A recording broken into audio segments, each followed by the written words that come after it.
Shalom adik-adik, kita berjumpa lagi dalam renungan hari ini. Sebelumnya mari kita berdoa bersama. Bapa yang baik, kami bersyukur buat hari ini. Kami bersyukur atas kasih karunia yang terus Engkau limpahkan dalam hidup kami. Kami mempersiapkan hati kami untuk mendengarkan firman-Mu. Dalam nama Tuhan Yesus kami berdoa, haleluya, amin. Kita masih dalam seri renungan fokus melihat lebih dekat. Judul renungan kita hari ini adalah kasih karunia. Renungan hari ini diambil dari Efesus pasal 2 ayat 8-9. Sebab karena kasih karunia kamu diselamatkan oleh iman, itu bukan hasil usahamu, tetapi pemberian Allah. Itu bukan hasil pekerjaanmu. Jangan ada orang yang memegahkan diri. Nah, adik-adik, tahukah kalian bahwa kita hidup dalam zaman perkembangan teknologi yang sangat cepat? Saat ini, kita dikelilingi oleh semua jenis teknologi yang tidak ada pada saat orang tua dan kakek nenek kita seusia kita sekarang. Yuk kita lihat beberapa perbandingan teknologi zaman dulu dan sekarang. Masa depan, sesuatu yang pasti akan terjadi dan kalau dibahas pasti nggak ada habisnya. Banyak imajinasi kayak apa sih masa depan itu? Tapi sadar nggak sih perkembangan zaman itu cepat banget berubah? Coba deh flashback ke masa lalu.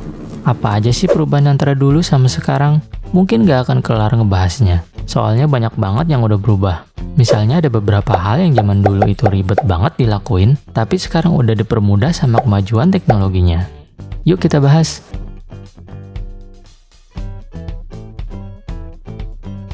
Yang pertama, gadget. Dulu kalau ngelakuin aktivitas yang berbau sama elektronik itu ada alatnya sendiri-sendiri. Kayak radio yang buat dengerin musik, TV buat nonton, kalkulator buat ngitung, telepon yang cuma bisa buat nelepon, ya kalau mau ngirim pesan ada alatnya lagi yang namanya pager. Sampai kayak kamus elektronik buat terjemahin bahasa Indonesia ke bahasa Inggris. Kebayang gak sih ribetnya? Nah, kalau sekarang gimana? Semuanya tuh udah di-zip di satu perangkat aja. Jadi nggak usah repot beli barang-barang yang banyak kayak zaman dulu. Yang selanjutnya, peta. Dulu kalau ke suatu tempat yang memang kita belum pernah kunjungin, pasti nggak ketinggalan bawa peta. Atau siap-siap nanya sama orang di jalan buat nyari alamat. Kalau sekarang tinggal buka handphone, atau lihat GPS buat nyari alamat atau muter-muter tempat yang baru, biar nggak nyasar. Terus media hiburan. Dulu kalau mau dengerin musik harus punya alat playernya sama kasetnya. Kayak Walkman yang temannya kaset, Discman yang buat dengerin lagu dari CD, dan piringan hitam yang bentuknya gede banget. Nah, kalau sekarang, peralatan tadi udah dibikin compact, kayak MP3 player, atau media penyedia streaming online, kayak Spotify, YouTube, dan kawan-kawannya. Tinggal connect ke internet terus di-play, banyak lagu yang bisa dinikmatin. Tapi buat sebagian orang, alat-alat jadul kayak gitu tetap punya historinya masing-masing. Makanya, sampai saat ini masih banyak orang yang berburu kaset-kaset jadul buat dijadiin koleksi. Ada satu hal lagi yang seru kalau dibandingin sama zaman dulu. Zaman dulu tuh kalau mau pinter, harus sering-sering main ke perpustakaan, nyari buku. Kalau sekarang, balik lagi ke handphone. Ada e-book yang udah banyak bertebaran. Kalau ada hal yang kita nggak tahu, dikit-dikit pasti tanya sama si mbah. Jadi nggak usah repot lagi cari buku di perpustakaan. Tapi difilter ya, nggak semua yang ada di internet itu benar. Gimana adik-adik? Beda banget kan teknologi zaman dulu dan sekarang? Dan ilmu pengetahuan masih terus berkembang. Peralatan yang menurut kalian sekarang sangat menakjubkan, seperti mobil kemudi sendiri atau perjalanan keluar angkasa. Mungkin 10-20 tahun lagi sudah jadi hal yang biasa. Nah adik-adik, sadarkah kalian ada hal yang paling menakjubkan dan sudah menjadi nyata?